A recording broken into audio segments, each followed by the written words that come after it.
안녕하세요. 인성과 삶 9장 성찰이 있는 생활 1교시 수업을 시작하겠습니다. 목차를 보실게요. 첫 번째, 성찰과 자기인식. 두 번째, 자아 존중감 키우기입니다. 네. 첫 번째, 성찰은 자신이 한 일을 깊이 되돌아보는 것을 말합니다. 여기 있네요. 자신이 한 일을 깊이 되돌아보는 일, 내가 스스로 알고 있던 것, 자신의 생각에 사로잡혀서 드러내지 못했던 것들을 끄집어내어서 있는 그대로 인정하고 그것을 다시 내 안으로 받아들이는 과정이 성찰이라고 볼 수가 있습니다. 그래서 자기 자신이 안에 있는 일, 일어나고 있는 일, 또는 자기 자신의 원래 가지고 있던 자기 자신에 대해서, 알고 있었지만, 이제, 생각에 사로잡혀서 드러내지 못했던 것들, 그런 것들이, 제대로 이제 받아들이는 과정을 말합니다. 그래서 내가 무엇을 하든지 어떤 생각을 하든지 간에 왜 그런지에 대해서 깊은 관심을 보여야 하는 것이 성찰입니다. 왜 그럴까? 내가 어떤 생각을 가지고 있는 것이 왜 그럴까? 그래서 성찰은 자신을 돌아보는 내적 활동입니다. 그래서 날마다 반복되는 일상에서 벗어나서 잠시 자신의 생각과 행동을 되씹어 보는 시간이라고 볼 수 있어요. 그래서 어떤 이들은 성찰을 뭐라고 했냐면 자신의 삶을 소재로 기도를 하는 시간이라고 말했습니다. 기도하는 것처럼 자기 자신에 대해서 찬찬히 돌아보는 그런 내면 활동, 내적 활동을 의미하는 것입니다. 그래서 성찰을 통해서 자기 자신을 아는 것을 자기 인식이라고 얘기를 합니다. 자기 인식이란 자신을 아는 것.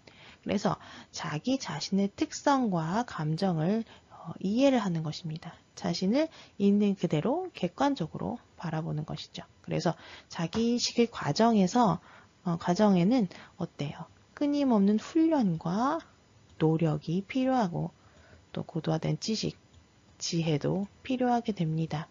자기 자신을 자신이 잘 아는 것 같지만 사실은 자신을 있는 그대로 객관적으로 바라보는 것은 쉬운 일이 아니죠. 훈련과 노력을 통해서 가능하다는 것입니다. 그래서 이와 같이 자기 자신을 아는 자기 인식이 중요한 이유는 무엇인지 일단 자기 인식이라는 게 뭐랬어요? 자기에 대한 존재 인식으로서 자기의 존재 가치와 소중함을 인식하고 깨닫는 것이기 때문에 자기 삶에서 이만큼 중요한 것은 없는 것이겠죠.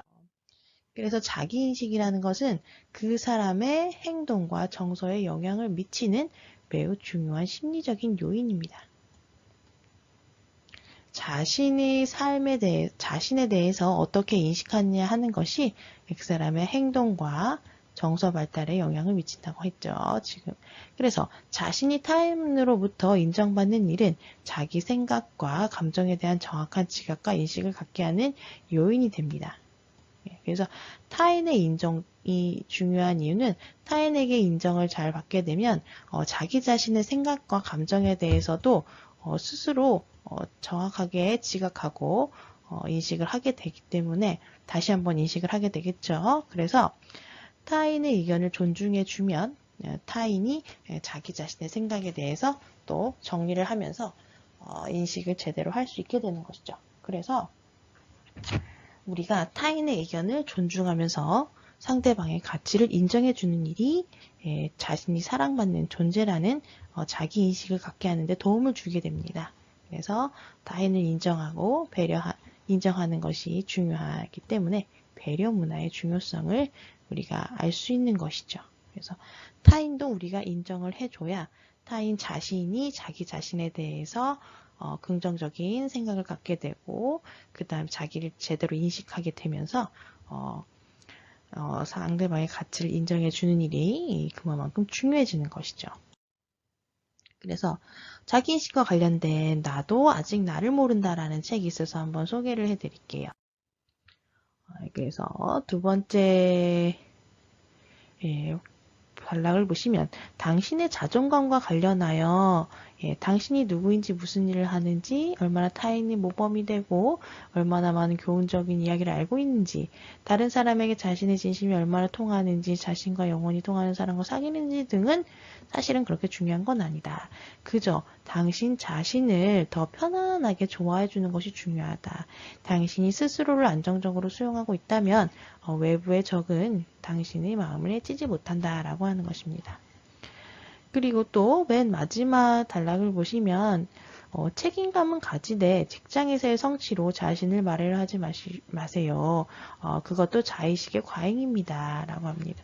그래서 어떤 일적인 부분으로 그 성취만으로 자기 자신을 모든 것을 평가하려고 하지 말라는 것입니다. 그런 책임감을 너무 무겁게 가질 필요도 없고 그래서 누굴 위해서 살지 말라. 당신이 행복해지는 것이 최우선이다. 라고 얘기를 합니다.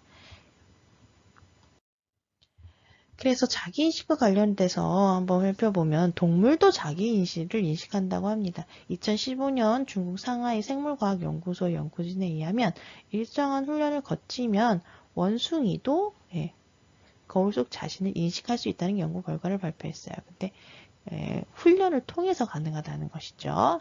그래서 인간에게도 올바른 자기인식을 갖도록 하는 교육과 자기 수련이 필요한 것입니다. 올바른 자기인식을 갖게 되면 다른 사람을 생각하고 배려할 수 있는 마음을 갖게 된다는 것이에요. 내가 누군지 알게 되면 상대방도 그만큼 가치가 있는 사람이라는 걸 알게 돼서 존중하고 배려하는 마음을 자연스럽게 갖게 된다는 것이죠. 그래서 다른 사람을 배려하지 못하는 사람은 결국엔 자기인식을 제대로 못하고 있는 그런 결과이라고 볼 수 있어요. 그래서 자기인식을 하려면 어떻게 된댔어요? 올바른 자기인식을 하려면 공부하고 또 수련도 하는 과정이 필요한 것입니다. 그래서 자기 자신을 아는 자기인식의 요소를 보면 제임스의 자기인식에 대한 3가지 하위 요소를 보면 일단은 물질적인 자기가 있어요.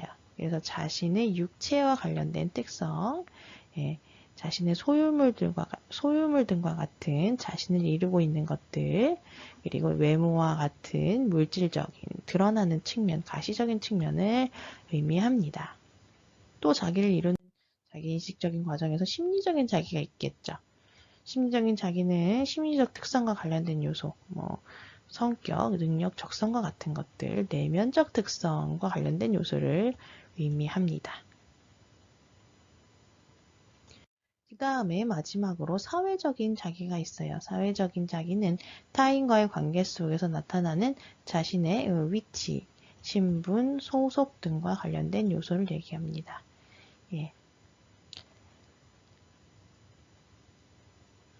그 사회적 자기인식의 구조는 구성 요소나 인식의 정도에 따라 차이를 보이는데 이는 자기인식의 구조가 개인에 따라 다르고 자기인식을 구성하는 요소에 대해 사람마다 부여하는 중요성이 다르기 때문이죠.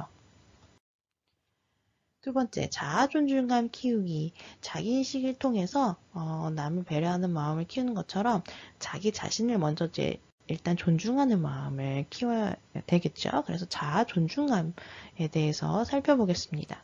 자아 존중감이라는 것은 자신의 가치에 대한 판단이나 그에 관련된 감정입니다. 그래서 자신이 사랑받을 만한 가치가 있는 소중한 존재이고 어떤 일을 해낼 수 있는 유능한 사람이라고 스스로 믿는 마음이에요. 스스로를 스스로 믿어주는 거죠. 그래서 이게 자아 존중감과 비슷한 말이 자기 사랑, 자기 존경, 자기 수용, 자기 평가, 자기 가치 같은 말들이 비슷한 개념입니다. 높은 자아 존중감을 지닌 사람은 정체성이 명확합니다. 자기 자신에 대해서 정체성이 명확하죠. 또 인지, 행동, 경험 등을 결정하는 중요한 요소가 자아 존중감이라고 볼 수 있습니다. 그래서 자존감과 자존심, 자아 존중감, 자존심에 한번 비교를 해볼게요. 그래서 자존감, 자기 스스로를 존중하는 마음은 상황과 관계없이 어때요? 어떻게 이어진대요? 일생 동안 이어진다. 상황과 관계가 없다. 자존심은 상황에 따라서 변화되는 일시적인 만족감이다. 그래서 자존감이라는 것은 스스로 상황에 관계없이 존중하는 것. 스스로. 자존심은 상대와의 비교를 통해서 자기 만족감을 얻는 것입니다. 그래서 우리가 추구해야 될 것은 뭘까요? 자존감이죠. 존중감이고 자존심은 사실은 필요 없는 거겠죠. 자존감이 중요한 거겠죠. 그래서 자아 존중감을 좀 더 깊이 있게 살펴보면 자아 존중감의 세 가지 차원입니다. 첫 번째는 가치의 차원이에요. 내가 나를 가치 있다고 생각하고 혹은 타인에 의한 평가의 차원입니다. 나는 내가 좋아 스스로 얘기를 하는 거죠. 또 사람들도 나를 좋게 생각하고 있어 이렇게 여기는 것이죠. 또 능력의 차원, 과제나 목표를 완수하고 성취할 수 있다고 생각하는 믿음입니다. 내가 할 수 있다는 것, 내가 하고 싶은 일은 끝까지 꼭 해낼 수 있을 거야. 이런 생각을 가지는 것이죠. 그 다음에 통제의 차원, 주변의 상황에 영향을 미칠 수 있고 통제할 수 있다고 믿는 정도입니다. 부정적인 것은 부정적으로 이제 생각하는 것은 나는 무슨 일을 해도 안 돼. 운이 안 따라주니까 이렇게 생각하는 경우도 있는데 우리가 긍정적으로 생각한다면 내가 이 상황에서 할 수 있는 일은 이거야. 내가 잘 해낸다면 상황이 나쁘게 흘러가진 않을 거야. 이렇게 긍정적으로 자신을 바라볼 수가 있겠죠. 그래서 자존감이 높은 사람과 낮은 사람의 특징을 한번 살펴볼게요. 자존감이 높은 사람은 새로운 일에 흥미와 열정을 보이며 긍정적이다. 그 다음에 자기 판단을 중요하게 여기고 유머가 있다. 예. 좌절감과 스트레스를 잘 이겨낸다. 또 자신의 능력을 믿고 스스로 해결한다. 예. 실패를 받아들이고 해결점을 찾는다. 활동적이고 의욕적이다. 이에 비해서 자존감이 낮은 사람들의 특징은 이와 반대되는 면이겠죠. 높은 사람과 새로운 일은 위험하다 여기고 피하며 부정적이다. 다른 사람의 판단에 영향받고 짜증이 많다. 좌절감을 이겨내지 못하고 스트레스에 약하다. 자신이 무능력하다고 여겨서 쉽게 포기를 해버린다. 자신의 실패를 남 탓으로 돌린다. 또 수동적이고 위축되어 있다. 이렇게 특징을 살펴볼 수 있습니다. 그래서 자존감, 자아 존중감은 정신 건강에 핵심적인 역할을 한다고 볼 수 있어요. 그래서 자기의 가치를 존중하는 자아 존중감이 없는 삶은 자신을 스스로 고통에 처하게 만드는 것이죠. 근데 자아 존중감은 사실은 스스로 만드는 것이기 때문에 스스로를 고통에 처하게 만들어서는 안 되겠죠. 스스로 노력에 의해서 자아 존중감을 높여야겠죠. 그리고 또 이제 우월감과 열등감이 있는데 우월감이라는 것은 스스로 남보다 뛰어나다고 여기는 생각이나 느낌이에요.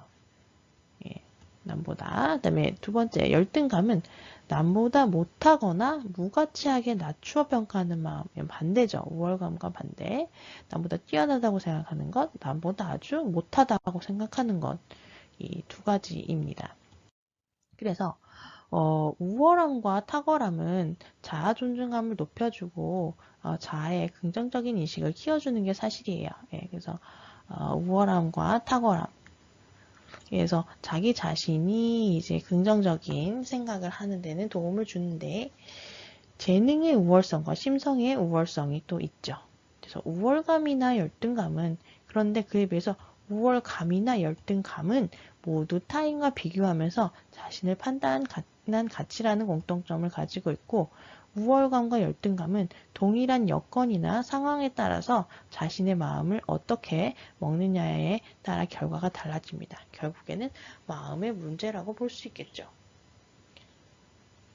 그 다음 주관적 해석과 인지적 왜곡이 있어요. 그래서 자기를 인식하는 과정에서 인지적 왜곡이 일어날 수 있는데 그게 잘못된 사고이겠죠.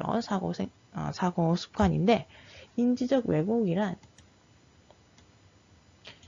문제 사태를 객관적으로 해석하지 않고 주관적인 관점에서 해석하고 사실과 동떨어진 사실로 인지하는 것입니다. 인간의 대뇌 의식과 감각작용에 밀접하게 연결되어 있는 그릇된 잘못된 습관이라고 볼 수 있습니다. 그래서 우리가 잘못된 사고에 의해서 잘못된 생각에 의해서 잘못 받아들이고 있는 것은 아닌지 없는지 한번 우리가 판단할 필요가 있습니다. 그래서 인지적 왜곡이 일어나는 경우를 한번 살펴볼게요. 첫 번째는 지나친 일반화가 있어요. 지나친 일반화는 까마귀는 날 수 있다. 참새는 날 수 있다. 뻐꾸기는 날 수 있다. 네, 그러므로 모든 새는 날 수 있다. 이렇게 보는 거예요. 그런데 펭귄이나 타조를 보면 날 수 있나요? 없나요? 네, 날 수 없죠. 그래서 지나친 일반화를 통해서 우리가 잘못 판단을 내릴 수가 있는 것입니다. 그래서 우리 인지 왜곡이 일어나는 경우 첫 번째는 지나친 일반화라는 것이죠. 두 번째는 단정적으로 이름을 붙이는 경우가 있어요. 예를 들어서 남자는 전부 늑대다 라는 식으로 이제 이름을 붙이는 것이죠. 예, 남자들이 이제 한두 명이 늑대와 같은 행동을 했을 때 모든 남자들이 다 늑대라고 이렇게 판단을 해버리는 경우, 단정적으로 이름을 딱 붙여가지고 남자는 늑대는 이렇게 이름을 붙여버리면 단정적으로 남자를 봤을 때 그런 시선으로 볼 수가 있다는 것입니다. 그래서 이렇게 이름을 붙이는 것은 잘못됐다는 것입니다. 그 다음에 인지적 왜곡이 일어나는 세 번째 경우는 뭐예요? 선택적으로 선별하여 인식하는 경우가 있습니다. 그래서 난 그림에 소질이 없어 이런 식으로 생각을 하는 거죠. 난 그림엔 소질이 없는데 난 무엇엔 소질이 없어. 사람들은 소질이 있는 것이 모든 면에서 완벽할 수는 없는 거죠. 그런데 어떤 한 부분에 대해서만 집중을 하고 그 부분에 소질이 없다라고 선별해서 그렇게 인식을 해가지고 내가 마치 능력이 없는 사람처럼 그렇게 받아들여서는 안 된다는 것이죠. 그렇게 해서 내가 그림에 소질이 없기 때문에 능력이 없는, 가치가 없는 사람이라고 선택적으로 그림이라는 부분에 한정해서 인식을 하는 것은 잘못됐다는 것입니다. 그 다음에 이제 네 번째는 이분법적인 사고를 하는 경우예요. 모든 현상을 두 가지로만 나누어서 생각하는 것이죠. 그래서 한 가지를 꼭 선택해야 된다고, 둘 중에 한 가지를 선택해야 된다고 잘못 생각하는 것입니다.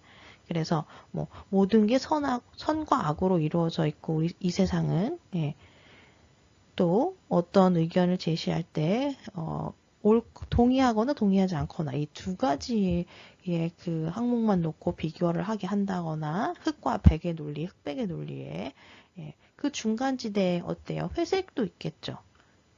두 가지 반반, 흑에 대한 생각 반, 백에 대한 생각 반, 반반의 생각을 가지고 있을 수도 있는데 그 중간지대에 대해서 인정을 거부를 하는 것입니다. 그래서 이 세상을 두 가지로 선한 자와 악한 자, 이 두 가지로 나눈다든지 그렇게 생각을 하면 그 중간적인 생각을 가지고 있는 사람들을 대한 인정을 하지 않음으로써 이 세상의 다양성을 인정하지 않게 되는 것입니다.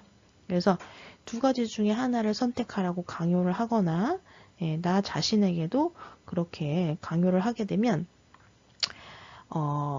인지적인 왜곡이 일어나게 되는 것이고 그러면서 세상을 편협하게 볼 수밖에 없는 것입니다. 그래서 자기 인식을 제대로 할 수가 없게 되는 것이죠. 그리고 이제 그거에 따른 세상을 제대로 바라보고 나 자신을 제대로 바라볼 수 있는 그런 가치를 제대로 찾지를 못하게 되는 것입니다.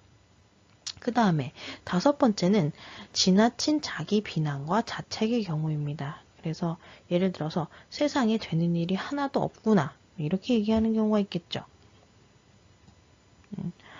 어떤 일이 잘 안 됐을 때 이게 다 나 때문이라고 생각한다든지 내가 못해서 못나서 그런다든지 아니면 나는 뭐 되는 일이 하나도 없구나 이렇게 받아들이는 경우가 있을 수 있죠. 그런데 한 가지를 도전했던, 두 가지를 도전했던, 그것은 자기의 책임도 있지만, 어떤 환경의 책임이라든지, 여러 가지 주어진 여건의 문제라든지, 여러 가지의 원인에 의해서 일이 이루어지는 것이지, 100% 나의 잘못을 의해서만 이루어지는 것은 사실은 아닌데, 그것을 모두 자기 잘못이라고 생각하고, 비난하고, 자책을 하게 되면, 그건 잘못된 사고의 인지 왜곡의 상황에 해당된다는 것입니다. 그 상황을 잘못 판단하고 있는 것이죠. 그 다음, 여섯 번째는 모든 사건과 상황을 자기와 연관시키는 경우예요. 자기 자신은, 내 인생의 주인공은 나 자신은 맞는데, 내 주변에 일어나는 모든 일들이 다 자기와 관련된 것은 아니죠. 그런데 자기 자신의 문제로 잘못 생각할 수가 있습니다. 그래서 모든 것이 다 나 때문이다. 이런 식으로 생각을 하는 경우가 있을 수 있겠죠. 예를 들어서 우리 집안, 가정 안에서도 어떤 문제가 생길 수 있겠죠.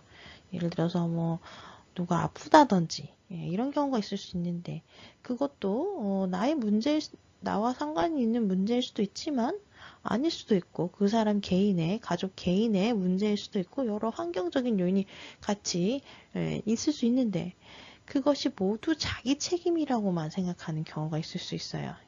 그래서 아주 뭐 작은 원인을 제공할 수는 있지만 모든 책임이 다 나 때문에 일어나는 것은 아닙니다. 그래서 자기 자신을 그렇게 생각하게 되면 자기 자신을 부정적으로 바라보게 되는 결과를 얻게 돼서 자기를 자신을 이제 존중하지 못하는 결과를 얻게 됩니다. 그 다음에 일곱 번째는 지레 짐작해서 단정하는 경우가 있어요.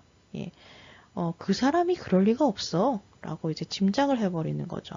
어떤 사람을 내가 믿는다고 생각한 그 사람은 뭐 착한 사람이라고 생각을 하는 사람이 있다면 그 사람이 한 일의 결과나 뭐 동기나 이런 것도 자세히 살펴보지도 않고 그냥 무조건 그 사람은 그렇지 않아 라고 미리 지레 짐작을 해버리는 것이죠. 그래서 그 사람을 자체를 미리 판단을 해버리고 그 선후 관계를 따지지를 않는 것입니다. 그래서 자기가 생각했던 어떤 고정관념에 사로잡혀서 그 사람은 이런 사람이다. 또는 그 사람이 그렇지 뭐 이렇게 아주 나쁘게 생각한다든지 아주 너무 좋게 생각한다든지 이렇게 지레 짐작해서 단정하는 경우가 있을 수 있습니다. 그 다음에 여덟 번째 마지막으로는 통제 오류가 발생한 경우라는 건데 이제 내가 이 상황을 통제할 수 있다는 그런 믿음을 스스로 가지고 있어야 돼. 내가 이번 일도 잘 해낼 수 있을 거야. 나는 끝까지 마칠 수 있을 거야. 라는 이런 생각을 가지고 있어야 되는데 나는 이번에도 안 될 거야. 내가 해봤자 안 될 거야. 이렇게 통제 오류를 발생한 것이죠.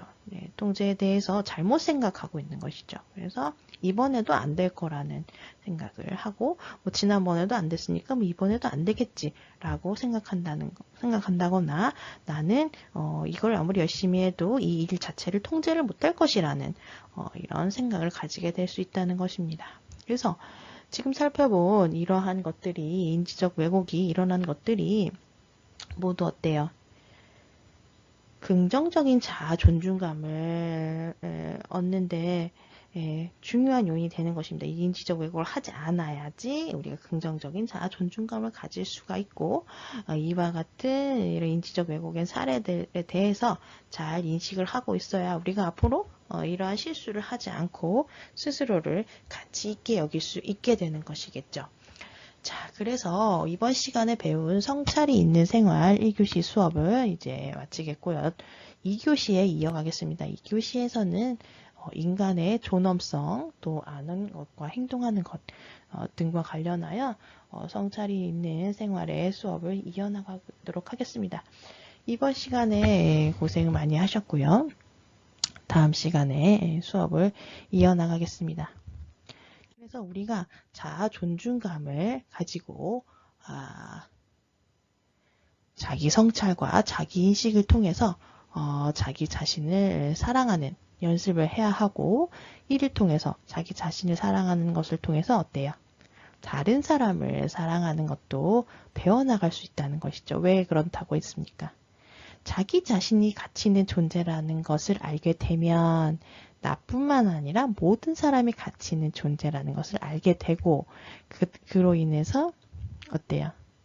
다른 사람을 존중하고 싶은 마음이 자연스럽게 우러나오게 된다는 것입니다. 그래서 우리가 이런 수업 시간을 통해서 그런 자아 존중감을 발견하고 다른 사람을 사랑할 수 있는 그런 훈련의 계기로 삼을 수 있다는 것입니다. 자, 그럼 이번 시간 수업을 마치고 2교시에서